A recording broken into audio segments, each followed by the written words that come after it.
Mama!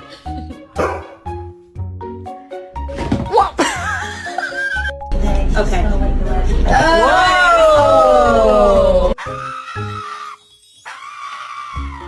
Hey Rory, some lady on the internet says you're cold. You should probably come inside. You're not made for this cold weather.